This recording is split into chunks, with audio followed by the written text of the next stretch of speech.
మార్కెటింగ్కి వీటికి నేను ఎప్పుడు బ్రాండ్ అంబాసిడర్కి ఎప్పుడు నేను కమర్షియల్ ప్రోడక్ట్స్కి ఎప్పుడు ఉన్నాను. కాకపోతే ఇది మన సంపద, మన కార్మికులది, మన జాతి సంపద. నా చేనేతకి నేను బ్రాండ్ అంబాసిడర్గా ఉంటానని చెప్పి నేను మనస్ఫూర్తిగా వాళ్ళకి తెలియజేశాను.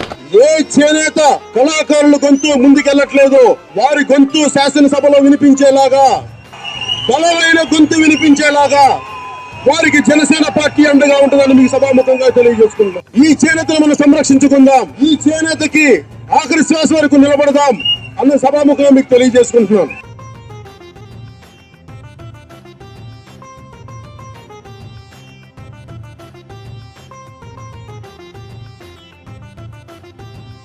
నేను యాక్టర్గా ఉండి మీరు ఆలోచించండి, నేను ఎన్ని అడ్వర్టైజ్మెంట్స్ చేసి ఉండొచ్చు. నేను కోట్లో డబ్బులు వచ్చిండేది కదా, ఎందుకు చేయలా?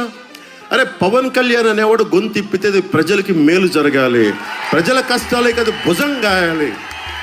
ఈరోజు పాలిటిక్స్లోకి వచ్చానని కాదు, ఇది నా సోషలిస్ట్ లక్షణం, ఇది నా సోషలిస్ట్ భావాలు తాలూకు ప్రతిరూపం ఇది. అందుకే నేను ఎప్పుడు కూడా నేను కూర్చోబెట్టి అడ్వర్టైజ్మెంట్ చేయలే.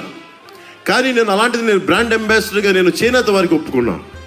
అలాంటి నేను మీ కష్టాలకి నేను ప్రతినిధిని. నేను చేనేత చావులు ఉండకూడదు, అదే మా ఆకాంక్ష, అదే మా ఆశయం. మేము తెలుగుదేశం, జనసేన, భారతీయ జనతా పార్టీ ముఖ్యంగా చేనేత కార్మికులకి, కలంకారీ కార్మికులకి మేము మీకు అండగా ఉంటాం. మీ చేత మేము కన్నీరు పెట్టించాం, మీకు అండగా ఉంటాం.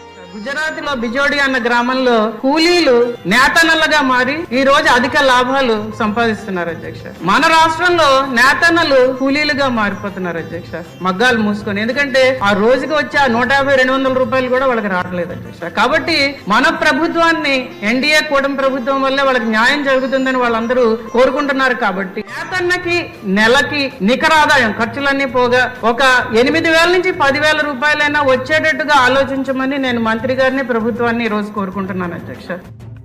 రాష్ట్రంలో నేతన్నల ఇళ్లకు నెలకు 200 యూనిట్లు, పవర్లూమ్లకు 500 యూనిట్ల చొప్పున ఉచిత విద్యుత్ ఇవ్వాలని మంత్రి మండలి నిర్ణయించింది. 93,000 మంది చేనేత కార్మికుల గృహాలు, 10,534 పవర్లూమ్ యూనిట్లకు లబ్ధి కల్పించనుంది.